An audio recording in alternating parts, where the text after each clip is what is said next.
Welcome to the Decentralized Mind Podcast. I'm your host, Emanuela, and today I have Thomas Seager, PhD, and author of Uncommon Cold and Uncommon Testosterone. How are These are you my today? books. Thanks for having me here, Emanuela. Thanks for coming. I read your book, Uncommon Cold, which I thought was awesome. A great read. Thanks. And I wanted to talk about a couple of things. I wanted to talk about cold in women because I think that lately that's getting a lot of bad press. And later on, I also want to talk about how, like, in your story, when you were looking at, a high PSA and worried about prostate cancer, you didn't just go the normal route. You asked questions. Yeah. I asked questions of myself. The answers weren't going to be found, in the library or on the internet. I had to experiment with myself to find those answers. Now that I have them, I'm sharing them in the books Uncommon Testosterone and Uncommon Cold. One of the things that struck me as interesting when I was reading Uncommon Cold as it relates to women is I was surprised by the low amount of time that the men who were talking to you about their experiences were reporting in there when I looked at, how long I spend in the cold bath, for example, and their experiences with the after drop as well. Like I worked my way up very slowly, but I started with my bathtub basically, which was around 10 to 15 degrees Celsius, so about 50 to 55 Fahrenheit. And I started with half an hour, and then I worked my way up to an hour. And then I moved to an inflatable tub outdoors. And I live in Canada, so it gets really cold in the winter. And I just went with whatever temperature the ambient air dictated for the cold. So very slowly it went from, 55 degrees all the way down to 1 degree. At one point, I actually did what you say not to do in your book, and I put too many Epsom salts in there. And I'm pretty sure it was below zero because I felt like I Yeah. had a sunburn. So below 0 Celsius is below 32 Fahrenheit, for our listeners in the United States. The freezing point of the cytoplasm in your cells. In Fahrenheit, it might be about 29. So think in terms like -1, -2 Celsius. Now, when you put a lot of Epsom salt, a lot of Epsom salt in the water, you can get that freezing point down to -4, -5. And so the water can be cold enough to freeze the cytoplasm in your cells. It doesn't ordinarily result in frostbite. It results in something called frost nip, which feels a lot like a bad sunburn because you have damaged the skin cells in the outer layers of your skin by creating ice crystals inside the cell. This will rupture the membranes and it will cause inflammation, and it will require a couple of days for your body to rebuild the layers of the skin. You're going to feel the pain, which is the exact same pain as a sunburn. You won't be able to move it. Like even putting on a shirt might hurt. This is not the same as frostbite, which is much more serious, but frost nip, you've gone too far. Yeah, I don't think I went that bad. It was more like the hot water felt a little bit like I had just overdone it slightly. Yep. Um, and then the water ended up freezing and I had to empty it and add more water because I didn't have any kind of temperature regulating mechanism in there. But I kind of worked my way up to, I think my record was 30 minutes at 3 degrees Celsius. That's a And lot. it is a lot. Why so much? It was actually a fun experiment at first, Sure. Yep. and then at the end it gives you such a crazy high. And I read the Cold Thermogenesis series from Dr. Jack Kruse, Yep. and I was interested in also using the cold to protect myself against EMF exposure when I would Yep. have events in downtown Toronto. So I would purposely go in there and I would kind of just follow both my cycle and how I felt with how long I Yep. wanted to be in there for. And then I would definitely go in there before. and not rewarm. So I would use the after drop as an advantage when I was going out into bad environments. Mhm. Well, there's a couple of things.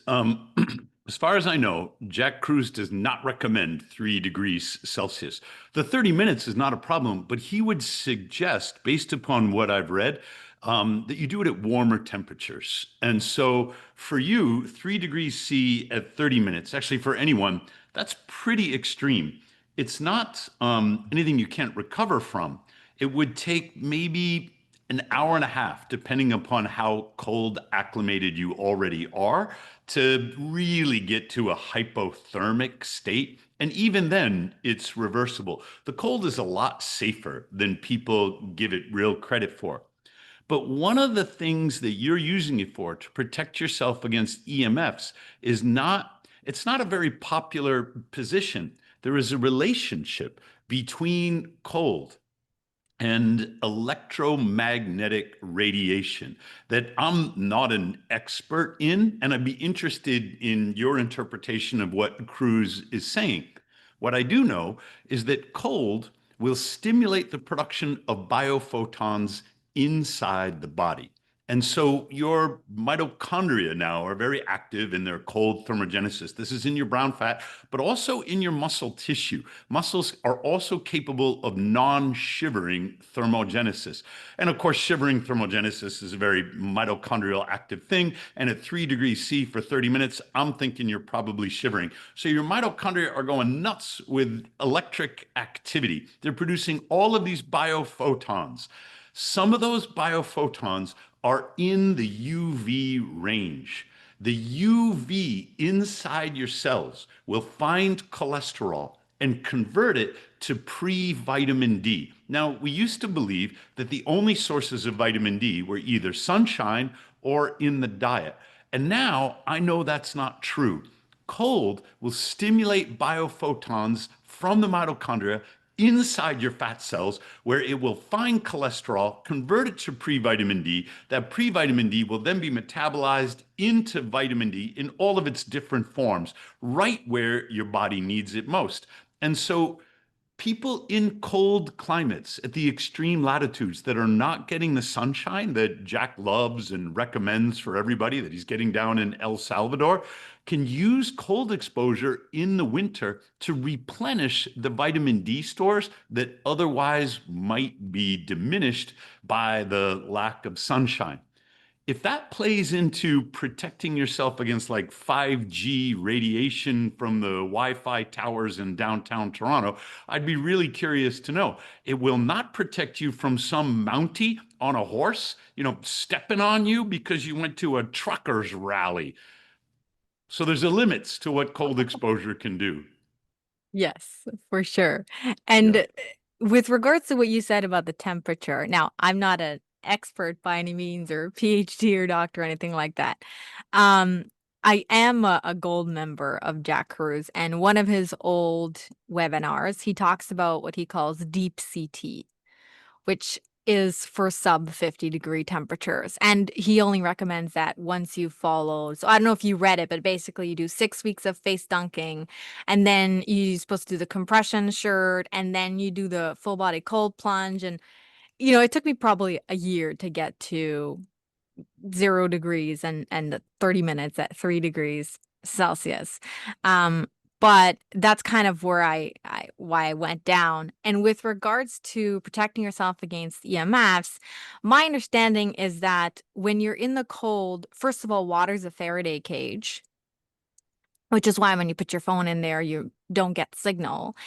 And Yep. then, second of all, cold increases order, so decreases entropy. And when you're under non-native EMFs, you increase entropy. And I believe, if I remember correctly, when you're in the cold, you also improve water production in like cytochrome C oxidase. Whereas when you're in non-native EMFs, you kind of almost destroy that ability to make water. So that was my reasoning All behind of it. these, I agree with everything. Everything you're saying sounds correct to me. The non-native EMFs are a mitochondrial insult. Just like exposure to overdoses of heavy metals. There are some metals, aluminum's not heavy, but aluminum is not supposed to be in your bloodstream in a soluble form. Aluminum is abundant in the Earth's crust, but it's tied up in clays and minerals that don't dissolve really well. Then your water treatment plant will add it to the water in the form of aluminum sulfate, which is called alum. And they'll do it as a coagulant to remove particles from the water. But some of this soluble aluminum stays in the water. And then you, of course, drink your tap water. You get some of that Al+3. It's particularly mobile when it's combined with the fluoride ion, for example. It just doesn't belong in your body at the concentrations that you're being exposed to. It's another mitochondrial insult. So the combination of non-native EMFs that will disrupt the function of the mitochondria, seed oils, and foreign metals in your body at dosages that are that exceed the optimum micronutritional state.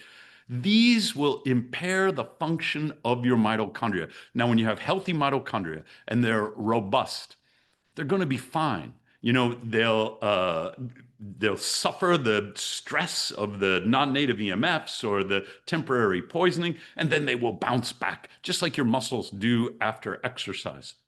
The difficulty with most people in North America is that their mitochondria never, ever have a recovery period.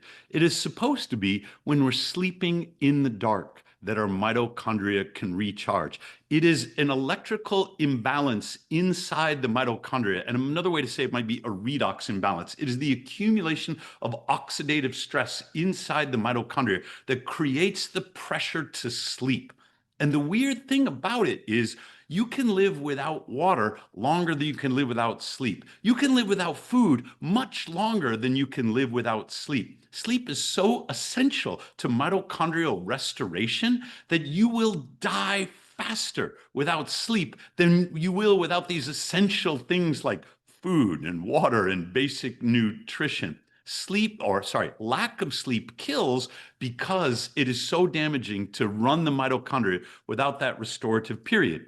The difficulty for people in North America is they never stop eating. They're constantly snacking, just like the ads tell them that they should. They're eating seed oils that disrupt the function of the membranes in their cells and in their mitochondria. They're exposing themselves to blue light at night when it doesn't belong in their eyes or in their body. And then they'll sleep in front of the television or with the lights on in ways that slow down this mitochondrial recovery. Then they'll get up in the morning and they'll do all the same stressors to the mitochondria. It is no wonder that fertility declines in women after the age of about 34, because a woman to remain fertile must have a healthy metabolism. And in particular, she needs robust, resilient, active mitochondria. By the time you hit your mid 30s, people start saying bull crap like, oh, it's just what happens when you get old. No, it's not. It's what happens when you've been abusing your mitochondria for decades and not giving them any time to recover. Yeah.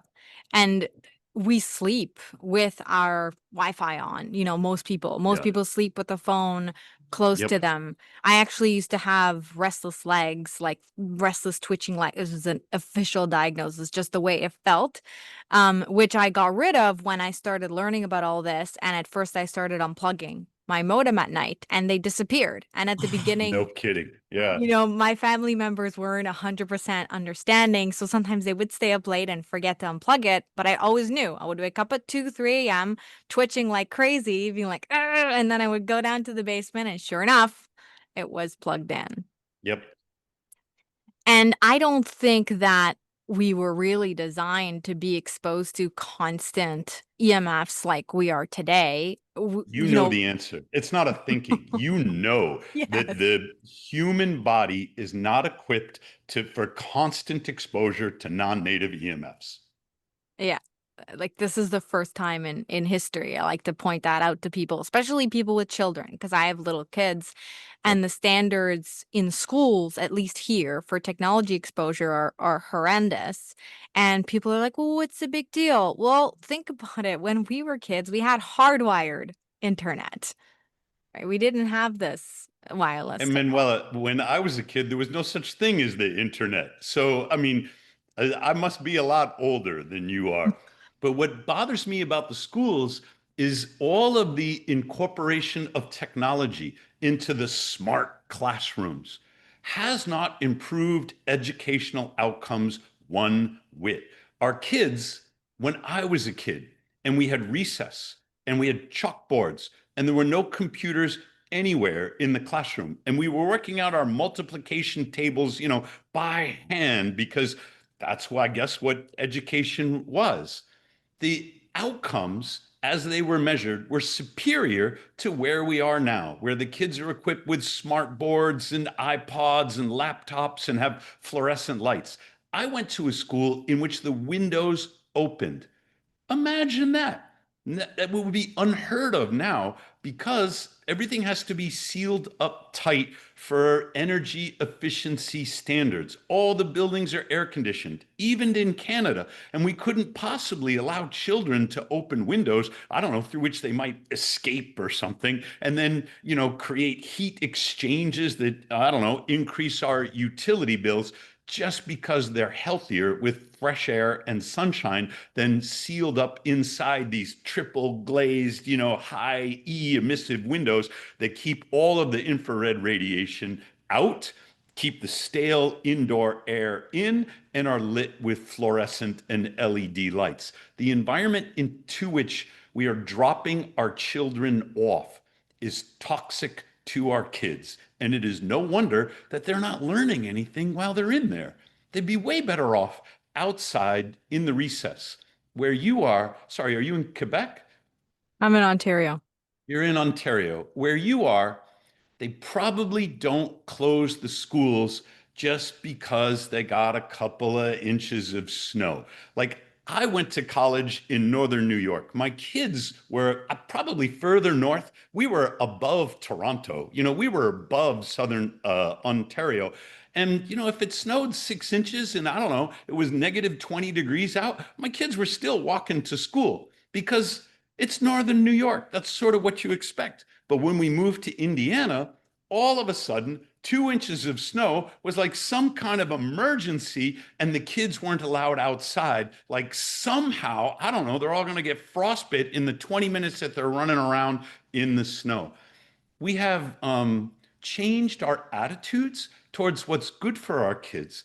And through this overzealous sense of protection, we have put them in some kind of a comfort cocoon that actually isn't doing them any good. Here, actually, they would require, I had to send an email to the teacher telling her my daughter did not require snow pants to go outside, or she wouldn't be allowed to go outside without snow pants. And worse yet, she got brownie points taken off because I wouldn't send her with a hat until I wrote to the teacher and I said, look, this is my daughter, and every choice I make is for her health. You can't make her feel excluded because I know more than the other parents.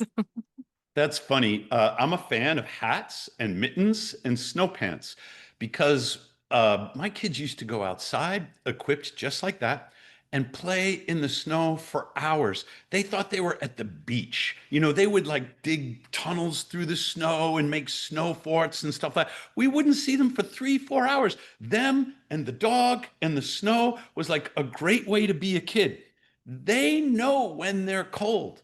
They know when to come in and say, Mom, I'm freezing. And then we get to make them a little hot cocoa or something like that. And they feel fantastic, especially if you have like where we were, a lot of people had wood stoves, they had a fireplace. You come in, they're getting that infrared radiation off of the fireplace is wonderful. A wood stove is also pretty good. And of course, it feels cozy and safe like home, because that's the way we are physiologically equipped to thrive. And in Ontario, we're kind of a little bit between the mentality of Indiana and northern New York, right? Where we get snow, but because the winters are pretty mild, people send their kids out in snow pants when it's 0 degrees. Like and not, negative 20 with a Right. boatload of snow. We usually have maybe a couple of inches most years at max here. And then people will like the kids are soaked in sweat because they're Yep. overdressed, It's so true. it's like this. Uh, but going back to the women in the cold, because there's a couple of things that I wanted to ask you that I think is interesting. I see a lot of experts in one way or another talk They're not about, experts, no, they're not, but but they're popular. yes, Yeah. talk about, whether some of them are doctors, some of them are not, but I don't think they're experts on cold.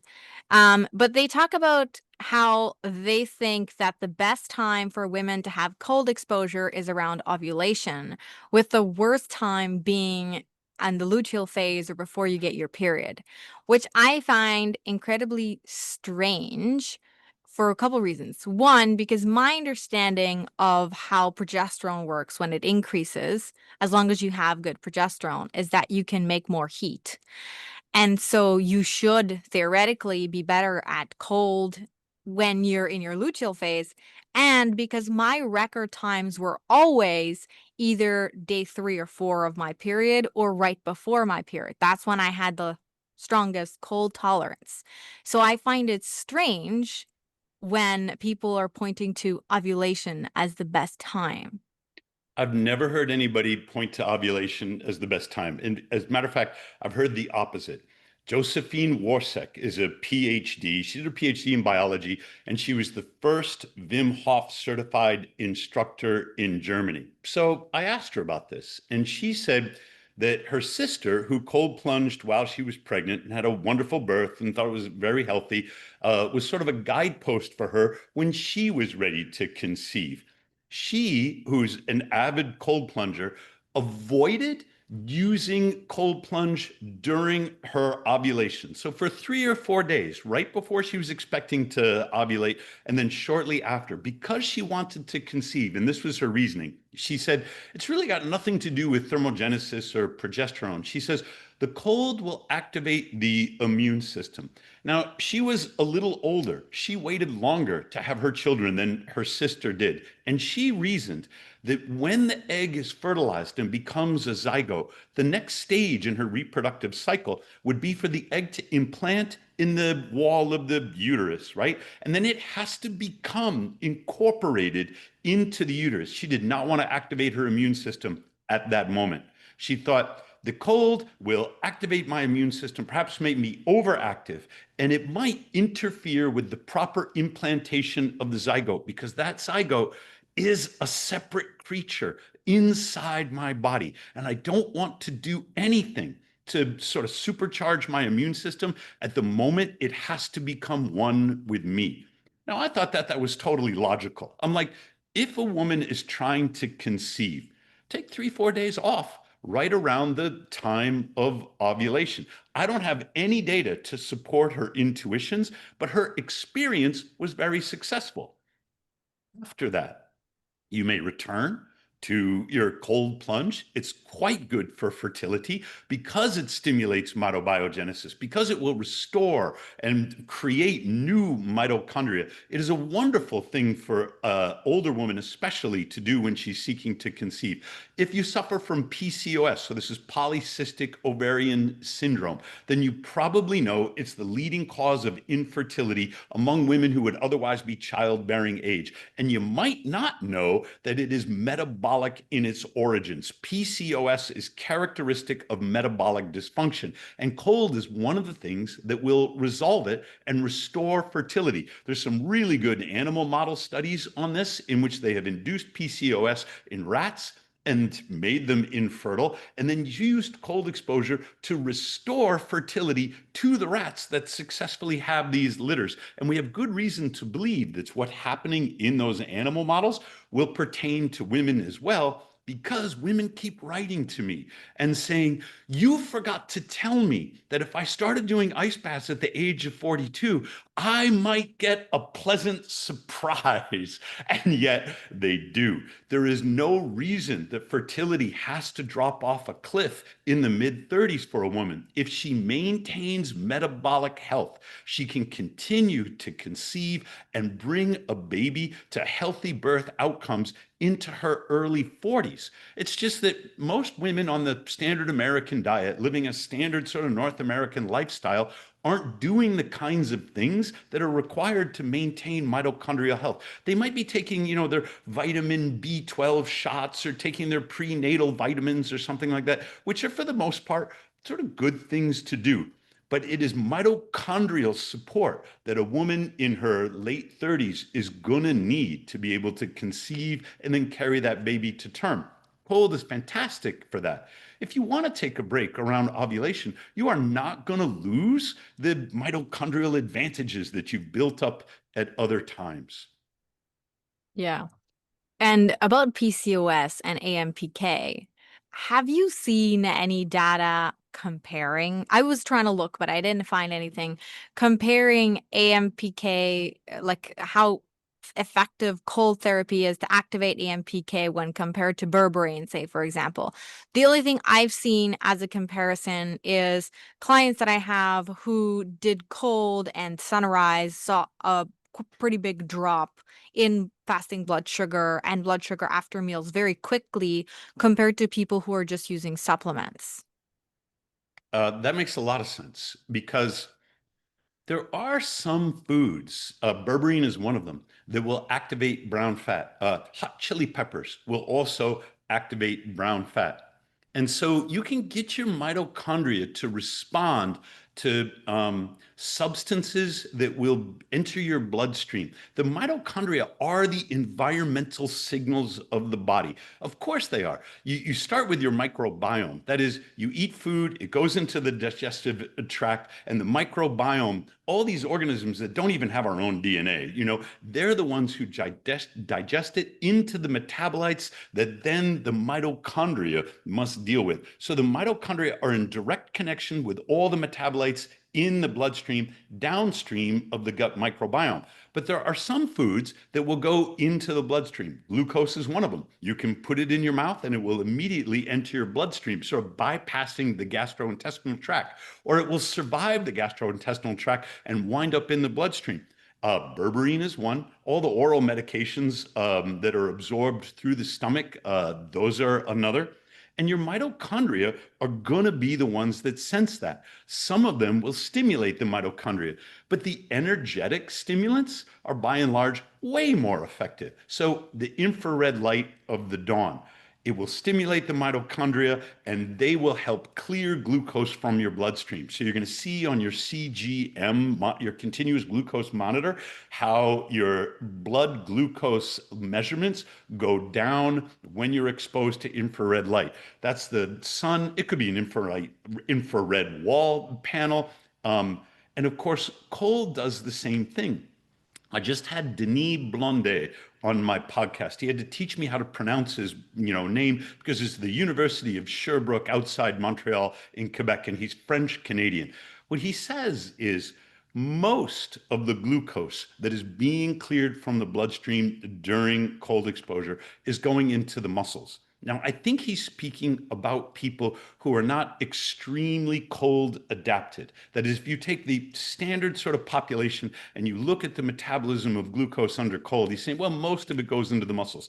I think there are probably some people, Wim Hof, perhaps me, who are extremely cold adapted, who have more active brown fat, and the proportions would change. But what I learned is that muscles will clear glucose from the bloodstream immediately in response to the cold, even before they start shivering. And it's because the cold is this energetic stimulant to the muscle tissue, to the mitochondria throughout the body.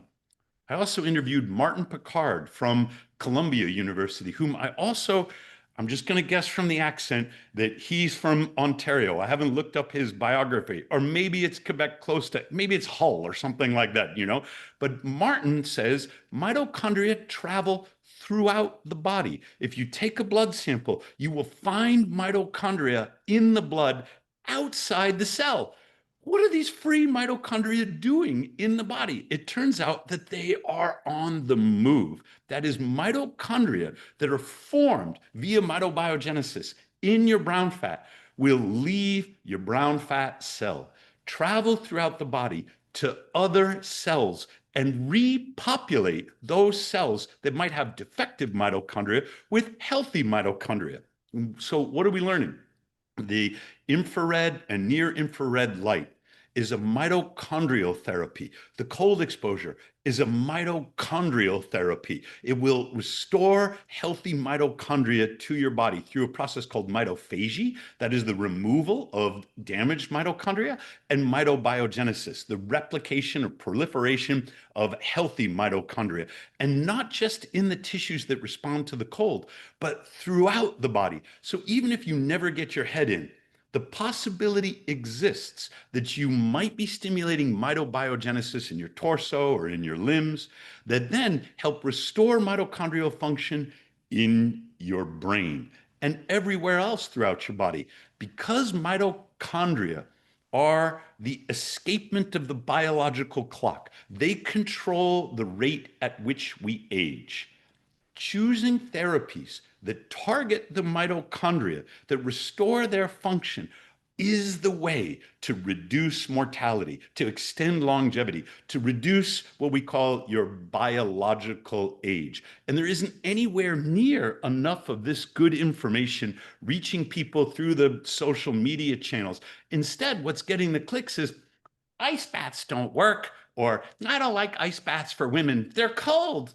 People don't like, I could never be in the cold. It's all a bunch of nonsense because it is not supported by data. It is not supported by the experience of people who are using cold therapy to improve the health in their lives. It is supported by the algorithms that are feeding people what they want to hear.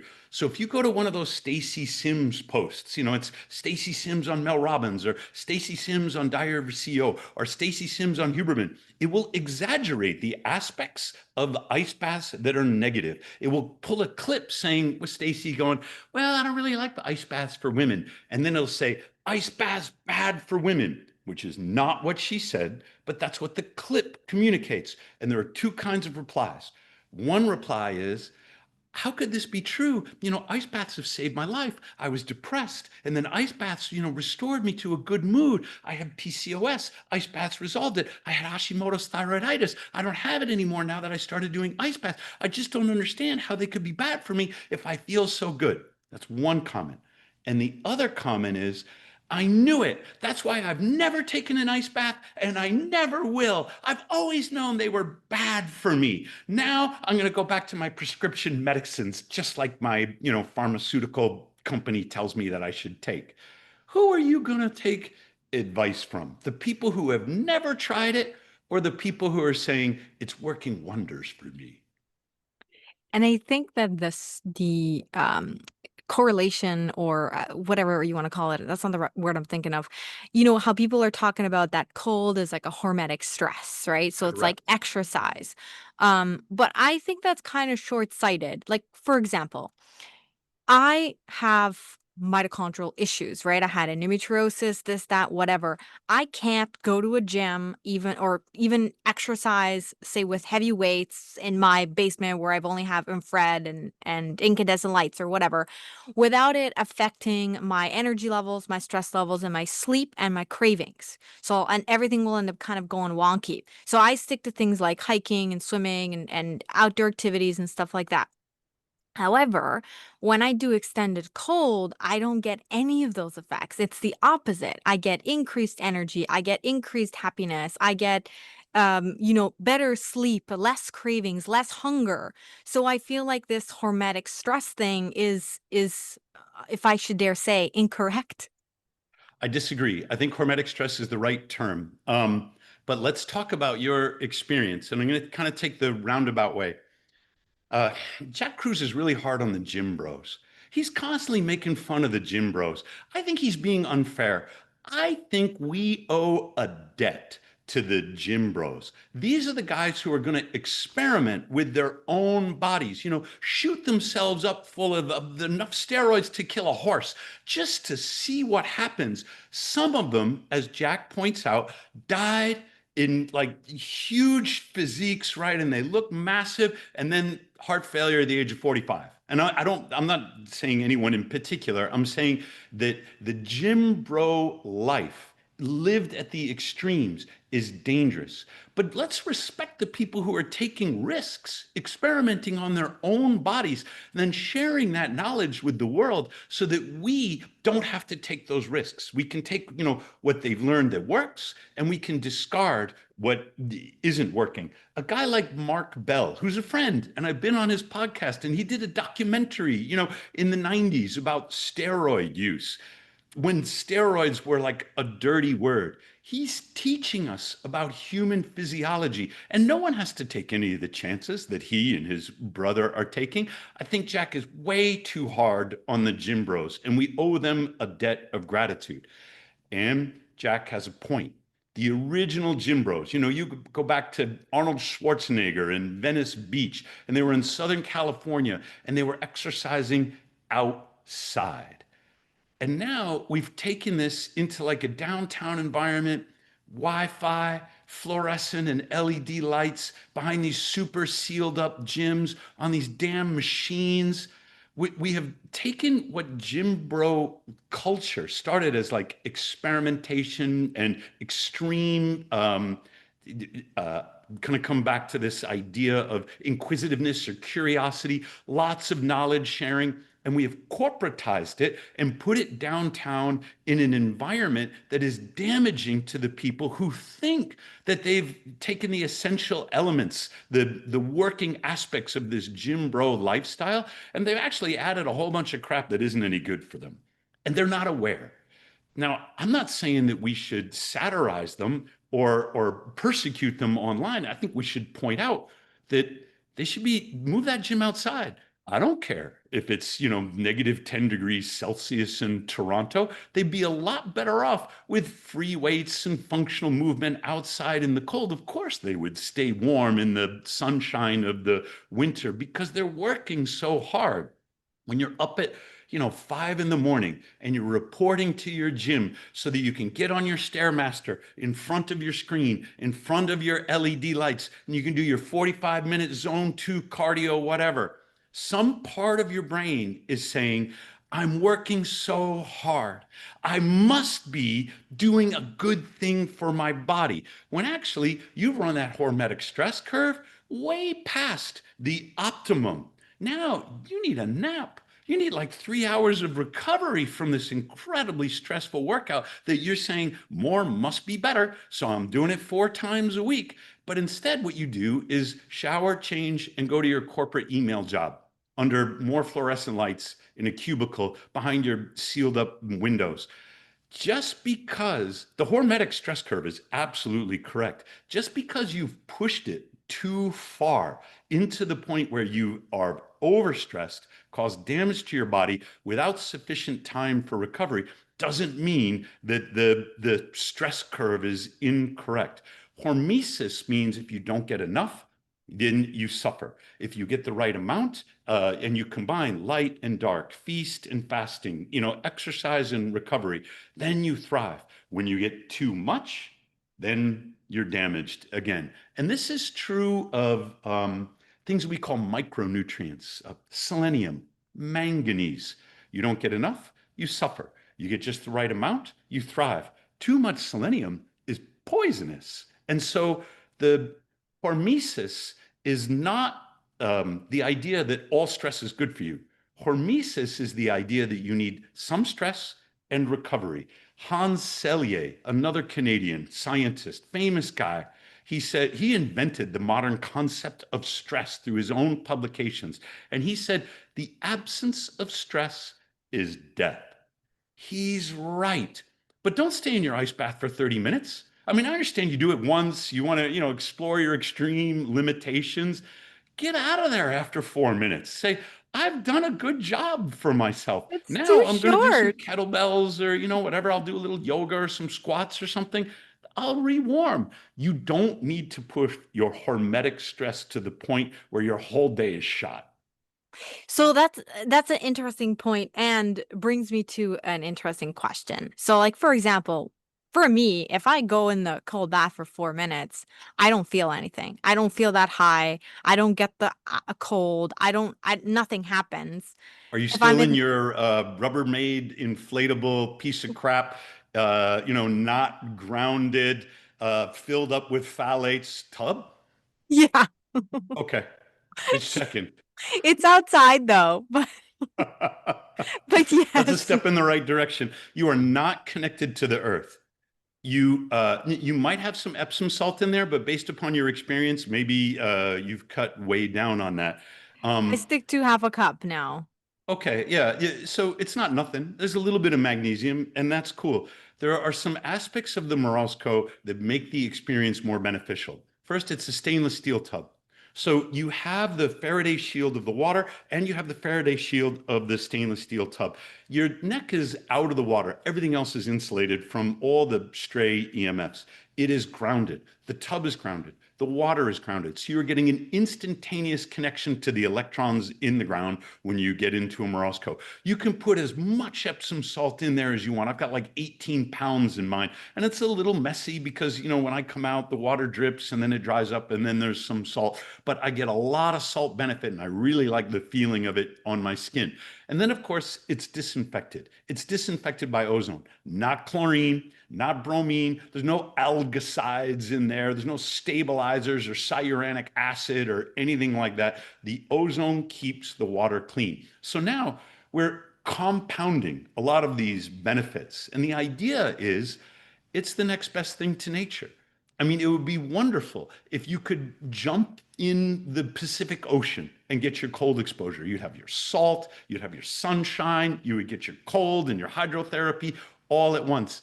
I suppose if not that, then Lake Ontario, although you got to be, careful about which beach you're going to go to because it might be infested with E. coli bacteria from some wastewater treatment plant outfall. But the natural is the best. The next best thing is Morosco. And if you can't do that, then you get your Rubbermaid tub or your cheap Chinese thing from Costco and you fill it up with water. You sort of do the best you can. You are highly cold adapted.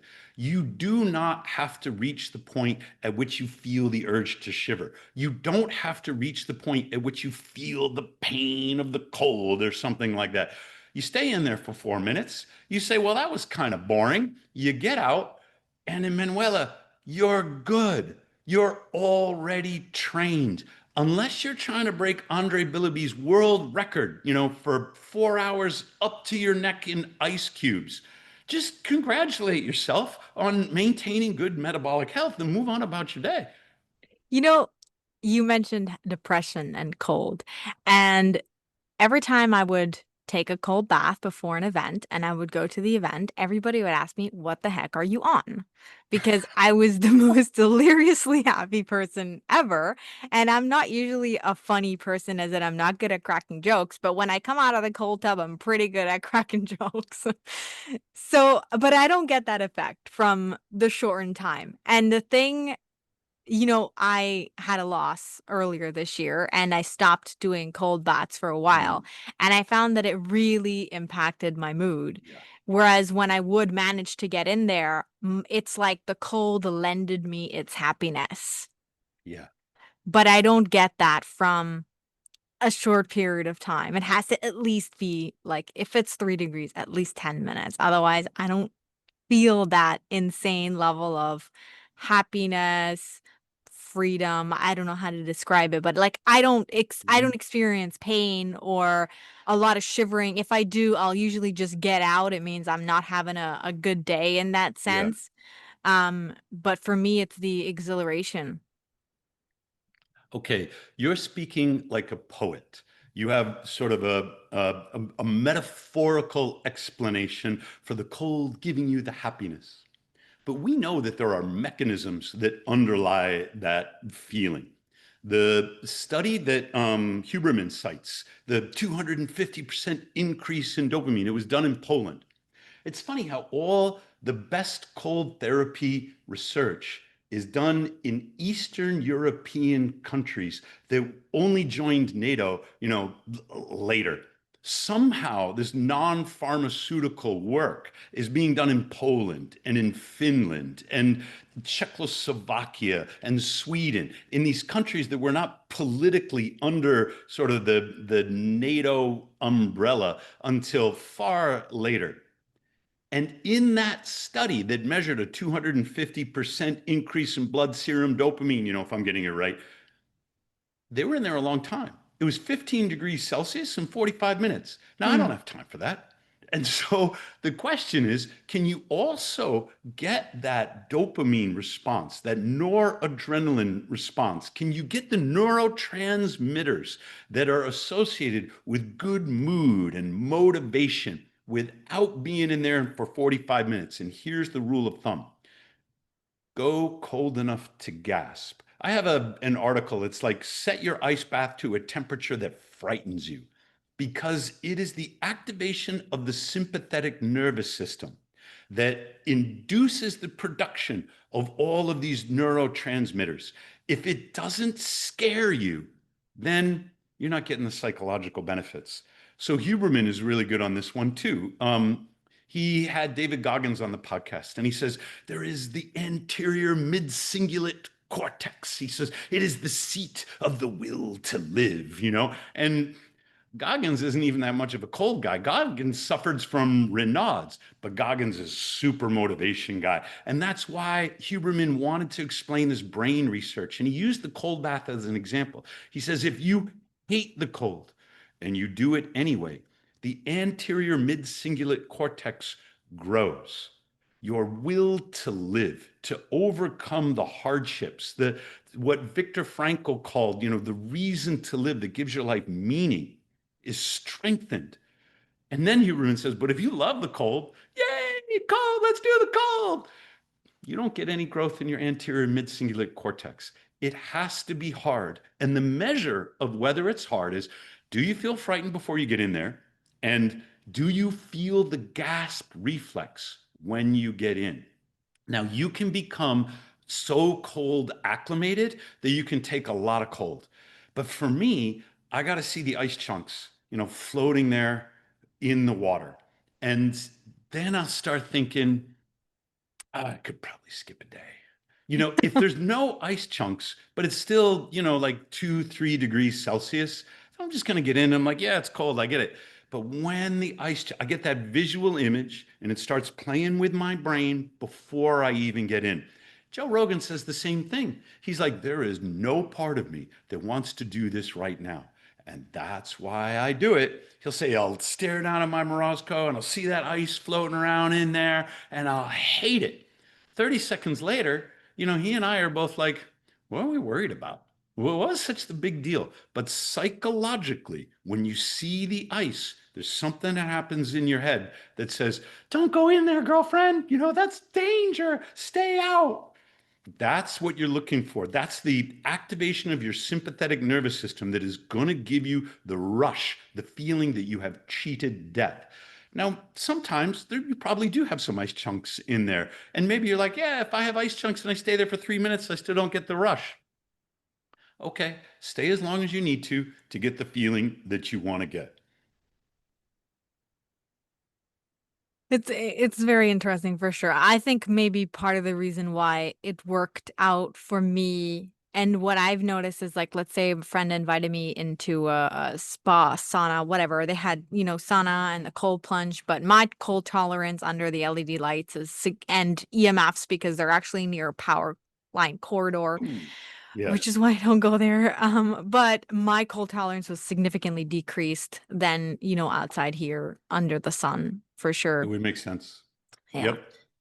Um, Going to how you think, because that's kind of why I wanted to name it the decentralized mind. I feel like, if to put it nicely, I think we're herd animals. And we need to see other people doing things that are unusual in order to feel more comfortable doing them, especially when we're surrounded by people in our immediate circles who are typical, let's say. Hmm. And obviously when you were faced with the PSA, like we briefly talked about earlier, you were asking questions. You were like all in to ask questions. The more you've, dived into this research, the more you've read, the more you do these things, do you see a change in the way you view difficult life situations and the way you view death? Or maybe like you have a daughter, I don't know if she has kids, like maybe birth. The last part we'll have to come back to. First, we're going to talk about decentralized. This is not just a metaphor or a catchphrase that sort of signals to people that you've been listening to Jack Kruse and you think alike. Jack is very um, clever is probably not the right word. He's smart to choose this word decentralized. What we're talking about is the topology of the knowledge network. So by topology, I mean like a map of how knowledge flows. Facebook, Twitter, Google. These are the companies that modulate knowledge flow in our society. They're also the mainstream media companies, and they're increasingly irrelevant. But you want to get a message out there, it's going to go through Meta, it's going to go through Google, or it's going to go through X. They're all centralized. All of the tweets, they go to a central server and then they go back out. The fact that they're centralized gives any government agency or anybody who owns the server a single point of control at which they can act to bottleneck or to censor or to modulate the flow of knowledge. When a system is centralized, you got to imagine a hub and spokes. So it's like a bicycle wheel. For anything on the rim to reach any other place on the rim of the wheel, it must go through up a spoke, through the hub, and out. And that means the hub becomes the central point of control. Now, in the United States, the Biden administration enlisted those three corporations through their intelligence agencies and directed and misdirected the flow of knowledge through those central nodes. That is a centralized topology. In Canada, it's even worse. There are also decentralized topologies. For example, Napster, and I'm really going back, like this is pre-Facebook. There was software that would connect computers directly to one another. This was in the CD age of music, and you could download off of somebody else's computer without going through a centralized node a song if you wanted. Now, Napster is illegal because Napster was violating the intellectual property rights of the people who were publishing the music. But there are decentralized topologies, and instead of like a bicycle wheel with hub and spoke, they're more like a web. Not even necessarily a spider web, but every node can connect to every other node. So the best example, or the most popular example of a decentralized topology right now is Bitcoin. Bitcoin does not go through any single centralized server. And so there's no single point of intervention that a government or some other organization can install their algos or their filters or their sensors.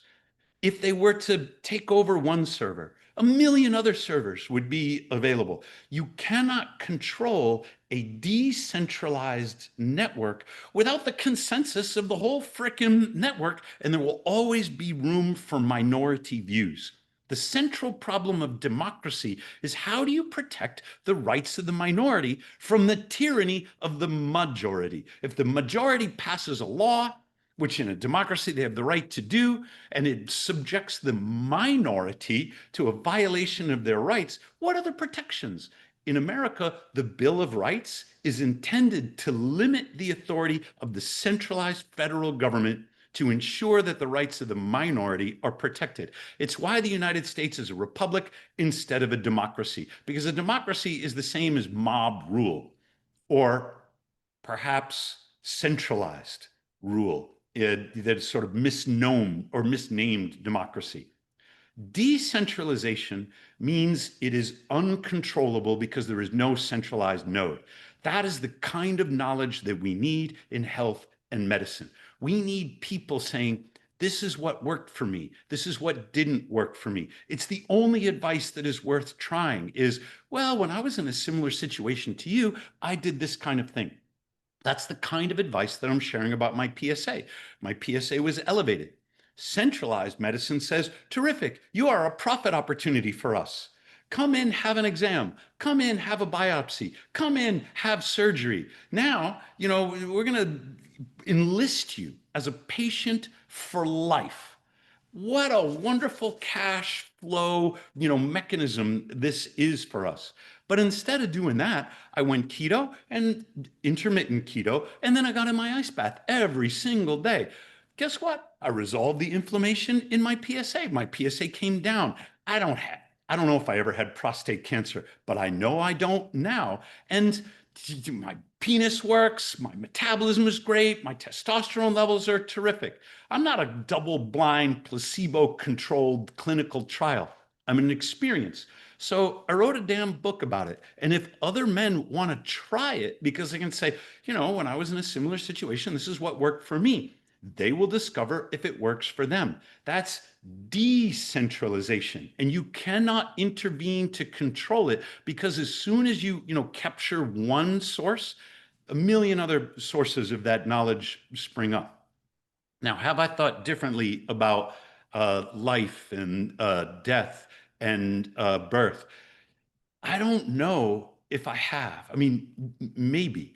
I think differently about consciousness. The question here is, Huberman says the anterior mid-cingulate cortex is the seat of the will to live. And isn't that a wonderful, poetic kind of thing for a scientist to say? I don't know if that's true. Scientists have been looking for what is the origin of consciousness. It must reside somewhere inside the brain. And they dissect the brain and they want to find the cells that create consciousness. And they're not there. Well, I've been thinking about consciousness differently. I don't think it exists inside the brain. I don't think there is a seat of consciousness. I think consciousness exists in the interstitial spaces, in the between spaces. I think consciousness is a decentralized phenomena, not a centralized phenomena. And you can say, I'm like a Star Wars mythologist or something. It's all about the Force, and I've felt a disturbance.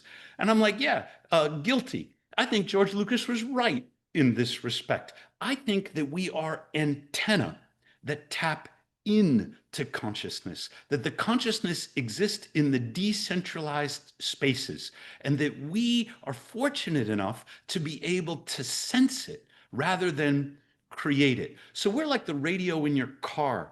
You don't have a little band. Fleetwood Mac is not in your car, but you can still listen to the Rumors album because it's being broadcast somewhere else, and the transistors will amplify it for you.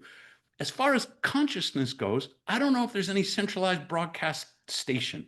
I sort of doubt it. I think consciousness is like Napster. It emerges in this decentralized way. It cannot be controlled by Ottawa. Heaven help them if they even try. And we are antenna that tap into it. Where in our body does that antenna reside? It is our mitochondria. The mitochondria are the environmental sensory organs of the body. And I know we have a lot of sensory organs. We've got, olfactory, we have taste buds, we have, the retina. They're all powered by mitochondria. It is the mitochondria that are the sensitivity that interpret the signals either in the metabolites or in our EMF environment and then create changes, even with our own genome. The mitochondria control the landscape of the epigenome. The mitochondria are capable of turning genes on or off. So you might hear somebody say, well, I've got the motherfucker gene or whatever, so I can't do this and I can't do that. Or it's not true. You don't know yet whether the gene is expressed, or if it is, how to get your mitochondria to turn it off. But your mitochondria know. Give your mitochondria the right stimulus, and they will rewrite your epigenome to change the expression of your chromosomes inside your own body. This is the way that I think, not so much about birth and life and death, but I think or between birth and death, there is life. And this is how I'm thinking about what it means to be alive, what it means to be conscious, and why we feel more full of life when we're doing cold exposure, because we're revving up our mitochondria, and I think we're feeling more tapped in to the consciousness that makes us sort of separate from the stones and the inert objects in the universe that don't have mitochondria and aren't antenna that tap into that consciousness. So I hope that sort of informs what you were trying to get at. Yeah, I mean, I think it's different for everybody. Like for me, I think it changed the way I approached like my second daughter. I had her at home with nobody there other than my husband. And it definitely influenced how I approached my horse's death, where I didn't call a vet or anything like that. It was just um, I didn't feel the need for somebody to tell me it's his last day. I just knew, Yep. right? So I think that that is I think it's different for everybody. The only thing I would say is that I think that it's in today's world, it's time for us to start thinking, do I need someone else to tell me what to do? Or is it time for me to see if I hold the answer inside myself? You need people in your life who will say, when I was in a situation similar to you, this is what I did. And then that is going to help you find the answers that are right for you inside your own life. One of my greatest regrets is when my son was born, this is the mid 90s, and we lived on a mountain in Rensselaer County, New York. So, the Hudson River there is like zero, sea level, but we lived up at about 1,700 feet. We had our own weather pattern. And I wanted to take him outside on this bright winter day. He was born in late October. And I wanted to enjoy some winter sunshine and get some cold. I know there's no UVB in the spectrum, but I still felt like this would be the right. I didn't do it. I didn't do it because I was scared I was going to be criticized for it. 6 years later, he develops type 1 diabetes. Type 1 diabetes is an autoimmune disorder that results from an insufficiency of vitamin D during the first year of life when the immune system is under its most rapid stage of development. Now, I had an intuition inside my body that I ignored because I thought, well, people, my wife, whomever, I'm going to be criticized for taking my son out in the cold and enjoying the sunshine, shirtless, up against my skin and just having a good walk. God, I wish I'd done that. I wish instead of starting him, on solid food with Cheerios, I wish I'd started him on like hard boiled eggs and salmon, maybe some ground beef or something. I would do things so much differently now. And I think those answers did reside inside me, but I was listening to my mother and other people saying, oh, you should do this, or you should do that. I wish that I had other people say, well, this is what worked my mother did. It didn't work for any of us kids. It didn't work for me and my sister. Why was I following that advice when I grew up a fat kid? I wasn't thinking about it properly. I think the instincts are inside you, and you need messages around you to help light those instincts up, to help express them rather than suppress them so you don't make some of the same mistakes that I did. That's one of my biggest regrets.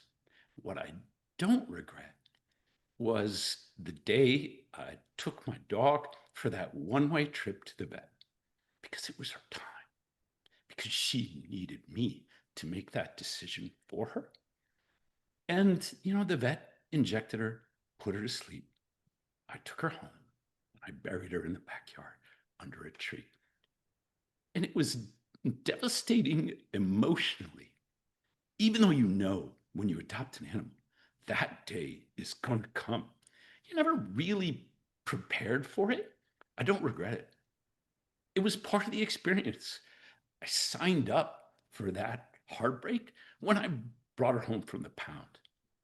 And it was my decision because she's not empowered to make that decision. Now, this was long before cold. I'm just speaking to the idea that you have the instincts inside you. And what you need to do is talk to other people. Hey, friend, what was it like for you at the end of your dog's life? Or what was it like for you at the end of your horse's life? How did you handle it? What worked for you? And men don't talk anywhere near enough. They won't talk about their prostate. They won't talk about their sex health. They won't talk about things. But you approach a guy and you say, what was it like for you at the end of your dog's life? He'll open up. I think those are really important conversations because either which way doesn't mean it's wrong, but I think that the answer lies in understanding that there are multiple different ways to do that, and that's the only way for you to find out what would be the right one. One way to look at it is our lives are just one enormous experiment. We're just trying things to find out. There's this meme now, fuck around and find out. And I think it's a little unfortunate. It trivializes this idea that our life is an experiment. And what is an experiment for? To what end are we experimenting? Well, it could be the satisfaction of our own curiosity, and that's kind of cool. But our own epigenome is rewritten by the experiences we have in our life. And what we now know is the epigenome is passed down to our kids, not just, our chromosomes, but the epigenetic expression of those genes is passed to our kids. All of the experiments that we're running in our life and all of the things that we learn will inform our kids without them even having the experience. I remember when my oldest came back from college and he was a little, homesick. He came back to do laundry, like I have no idea why he was driving back. And he had something on his mind and he didn't want to tell me. And he goes, Tom, I got a speeding ticket. Okay, I've had a lot of speeding tickets. He goes, well, I was doing 96 and a 55 and they charged me with reckless driving. And I said, hang on a second. You drive a 12-year-old Hyundai. You can't get up to 96. He goes, yeah, I could. He goes, I'm really scared. What am I going to do? I said, well, let me tell you about the time I spent in jail in Long Lake, New York, for the crime of driving my car. I had an experience. I had some knowledge that I could share with him. I said, when I was in a situation like yours, I did this. You're going to contract the attorney general's office in the county in which you were cited. You're going to say, I'll take the driver's ed course. I'll, sign me up for like delinquent remediation or whatever you need to be. Is there some charge that I could plea to that would be lesser than, reckless driving if I cooperate at this stage? Or do I really have to get an attorney and duke this out in court? That's what he did. He wound up with a ticket for like parking on the highway and 3 points on his license. He didn't get off scot-free, but he did what I learned. Why do we run our lives as like this constant experiment? So that we can encode ourselves with the knowledge that we can pass down to our kids and to our grandkids, that hopefully they learn better lives or how to lead better lives because all the things that we screwed up and learn from if we're smart about it. Yeah, and it's important that we share them with our kids too, because I think that too many times parents, I don't know, maybe they want to maintain that position of authority or it's Correct. subconscious. Their parents didn't share their mistakes with them, so they Yep. don't with their kids. Here's the weird thing. The most important things to share with your kids are the things that you're most ashamed of. And that is just having the words, like to share it is really tough. Knowing at what age and at what time do you share these things? Really tough. It's not easy. Your kids, if I'm judging correctly from Instagram, are still at the age where they think you're Superwoman. You're like a Greek goddess as far as they know. Like you have all the powers of the universe. And all kids come into the world idolizing their parents like that. And then they reach an age where they figure out their parents don't really know, or their parents are lying to them. And you somewhere around adolescence, I remember my daughter came to me when she was high school and she said, Dad, I don't understand why my friends come to school dressed like sluts. And I go, well, probably they're trying to figure out what it means to grow up. Like, everybody's in puberty and they're trying to figure out what is sexy like? What are, relationships like? What are intersexual relationships like? And their parents aren't telling them. Their parents aren't telling them the truth. And so they have to experiment with adulthood in like the context that, well, what happens if I dress like this? What happens if I use makeup like that? What happens if I flirt like this? They have to figure this out and their parents aren't going to tell them. You don't have that problem. She goes, why not? I said, because your parents will just tell you. Now you don't have to experiment with all that. She's now at an age where she's making her own decisions. And I'm like, did you really need that Lord of the Rings tattoo halfway down your arm? It's not the decision that I would have made. But she can make her own informed decision for herself. And I'm not going to lie to her about how I feel about it or the decisions that I made, especially the ones that didn't work out well for me. Yeah. Yeah. Thank you for If you're your going to get time. a tattoo, it may as well be of an ant, you know? Yeah. I don't know tattoos. That's not really my thing. But anyways, um, can you share with the audience where they can find you, socials, anything like that? Not hard to find. I am SEAGERTP on X, on Instagram. Those are the two big platforms. I got a big mouth. You might not like what you find there, but you can find me. If you want the science, you can go to morozcoforge.com. That's where we sell the ice baths. Click on the science tab. Everything that I've ever written about ice baths is available for you there for free. But go to Amazon if you want the Uncommon Testosterone book. Some people really want the paper book. Who knows when the digital formats, will get pulled down by some centralized authority that decides they want to control that node. So if you want the book, Uncommon Testosterone is available on Amazon. Uncommon Cold will be on Amazon in about a month, but for right now, you can only get it from moroscoforge.com. And the books I'm really proud of. They thread all of the articles in the blog into a narrative. All the footnotes are there, and there are hundreds of scientific footnotes. So nobody can read these books and say, well, this is a fad. Well, this isn't substantiated. You can look up all the papers for yourself if you like. Yeah, and also very well written, smooth read. I read quickly, Thanks. but some books are take me a little longer, but that was like a 1 day book. Very nice read as well. Awesome. I'm glad. And It I'll took me put 5 years to write it. You read it in one day.